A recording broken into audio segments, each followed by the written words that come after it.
Bonjour à tous. Comme beaucoup de gestionnaires, j'imagine, le Conservatoire d'espaces naturels Languedoc-Roussillon réalise des inventaires et des évaluations d'habitats intercommunautaires depuis plus de 10 ans. Ce forum est donc pour nous une très belle opportunité pour tenter d'évaluer les méthodes mises en œuvre. C'est un retour d'expérience sous forme d'exemple. Il concerne les deux grands types de milieux sur lesquels on travaille le plus. D'un côté, les habitats pelouse-prairie, déjà évoqués tout à l'heure, dont la stratégie générale s'inscrit dans la durée. C'est des végétations qui sont parfois en place depuis des décennies, des siècles, des millénaires. Et de l'autre côté, des habitats annuels, typiquement éphémères, au fonctionnement beaucoup plus aléatoire, dont l'apparition est très typiquement liée à aux facteurs climatiques ou des perturbations. Au fil des années de notre travail, le CNLR a tenté de mettre en place des outils visant une transparence et une reproductibilité maximale.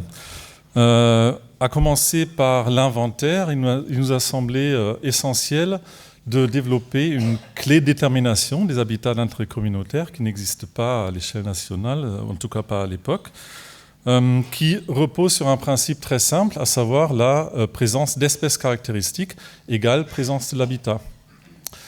Ces espèces caractéristiques sont issues de bases de données qui sont existantes en ligne.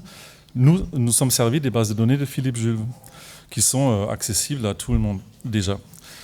Et ensuite, pour l'évaluation, nous disposons de grilles d'évaluation pour chaque habitat d'intérêt communautaire, l'échelle d'évaluation et l'échelle de la parcelle, du polygone, et nous produisons pour chaque indicateur des chiffres précis.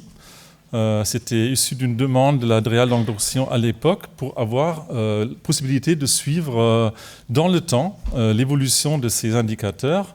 Il faut ces chiffres précis, ce sont des estimations de recouvrement à l'échelle de la parcelle qui ensuite servent à déterminer le seuil, l'état de l'habitat dans la parcelle avec les 3 seuils, état, bon, moyen, défavorable, où les seuils sont définis au préalable. Ils peuvent bouger parfois suite aux discussions qu'on peut avoir, mais le fait d'avoir un chiffre précis nous rend indépendants de cette évaluation de seuil. Alors, le premier exemple, retour d'expérience, concerne les prairies de fauche d'un site littoral. En 2016, le Conservatoire littoral, propriétaire de 100 hectares de prairies, nous commande une évaluation de l'état de conservation de ces prairies dans ce site. L'état constaté en 2016 est relativement loin de l'état de référence, photo de gauche, pas forcément théorique, c'est des états de référence qui existent. Sur les orpelières, on avait sur certaines parcelles jusqu'à 90% de rudéral et plus que 10% de prairial. Faut être un peu optimiste d'un côté pour considérer l'habitat présent malgré tout dans ces parcelles-là, et puis aussi de se dire on va tenter de remettre en état cet habitat intercommunautaire, prairie de fauche. L'éleveur ne faisait plus de fauche justement, il faisait plus que du pâturage, souvent à contre-saison, avec un achat de foin extérieur, et pour ce travail-là, on a mis 2 jours, donc ça fait un taux de 50 hectares de prairies évaluées de façon exhaustive par jour. Souvent, un seul indicateur résume très bien la situation. Ici, nous avons retenu le recouvrement des espèces rudérales pour le rendu cartographique. Donc vous avez en orange et rouge les parcelles où le seuil dépasse les 10% du rudéral, donc l'état est considéré comme défavorable. Sur la base de cette carte, on a discuté avec l'exploitant, la gestionnaire du site chargé de mission Natura 2000, et on a tout remis à plat et redéfini un nouveau plan pastoral. Alors, retour 2018 sur le terrain, même méthode, grille d'évaluation, etc. C'est devenu une méthode de suivi, en fait. Au départ, les grilles étaient pour évaluer et on l'utilise pour suivre désormais. Alors, des résultats relativement spectaculaires, une reconquête des espèces prairiales très notable, parfois une réduction des rudérales jusqu'à 80%. Du coup, je dis à l'exploitant, bon, marche trop bien notre plan pastoral nouveau là.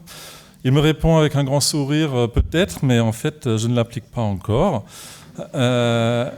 Pour lui, les points de changement qui étaient inscrits dans le rendu, mais on n'avait pas trop calculé au préalable, c'était l'autorisation de gyrobroyer les rudérales au printemps et d'amener du fumier composté pour le développement du groupement prairial.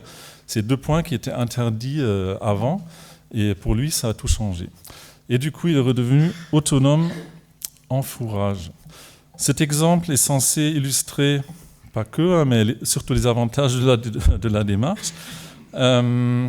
Ces indicateurs simples et accessibles permettent notamment d'échanger avec tous les acteurs de terrain, ce qui est quand même pour nous essentiel.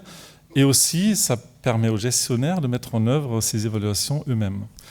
Ce n'est pas cher car c'est rapide, et pourtant les données sont exhaustives, c'est produit sur toutes les parcelles. Reste à signaler le biais observateur pour l'estimation du recouvrement à l'échelle de la parcelle, ça coule de source. Mon expérience, notamment issue du stage AFB Habitat Naturel que j'accompagne depuis pas mal d'années, c'est qu'il suffit d'une journée d'entraînement pour arriver à des estimations très concordantes par des personnes qui n'ont pas du tout l'habitude de faire. Et puis, voilà, on ne produit pas de données floristiques précises dans ce cadre-là. Tout dépend de l'objectif qu'on se fixe. Là, dans ce cadre-là, on n'a pas, pour le moment, besoin des données floristiques précises. L'autre retour d'expérience vise donc les habitats annuels éphémères, souvent très ponctuels. Qui dit ponctuel dit, pour faire un bon inventaire, il faut tout pointer. Alors, sur le terrain, on pointe s'il le faut à l'échelle de la précision du GPS, donc tous les 10 mètres, avec estimation pour chaque espèce de cortège caractéristique par point. Ça nous fait un travail qui peut couvrir à peu près 20 hectares par jour. Et puis, idéalement, on fait 2 passages par an sur ces habitats-là. Pour le petit exemple, l'étang de la Capelle est un étang connu pour sa vaste roselière de plus de 50 hectares. À regarder de près, sur le terrain, sur photo aérienne, on ne verra rien. Dans les clairs de chasse et les zones pâturées dans cette roselière se développent les gazons amphibies d'intérêt communautaire prioritaire, dans leur plus belle expression régionale, j'ai envie de dire. La taille du point sur la carte avant correspond à l'effectif de chaque espèce par point. Depuis 2 ans, nous utilisons ces données-là pour calculer le recouvrement de l'habitat à l'échelle du site. On attribue un recouvrement en mètres carrés pour chaque taille d'effectif. Ça donne des chiffres très précis qui sont très loin de ce qu'on avait pu estimer sur Polygone. Donc sur ce site-là, sur Polygone, la mosaïque, tout ça, on avait estimé 15 hectares d'habitat à peu près. Avec ce calcul beaucoup plus précis, on est à 0,4 hectares seulement.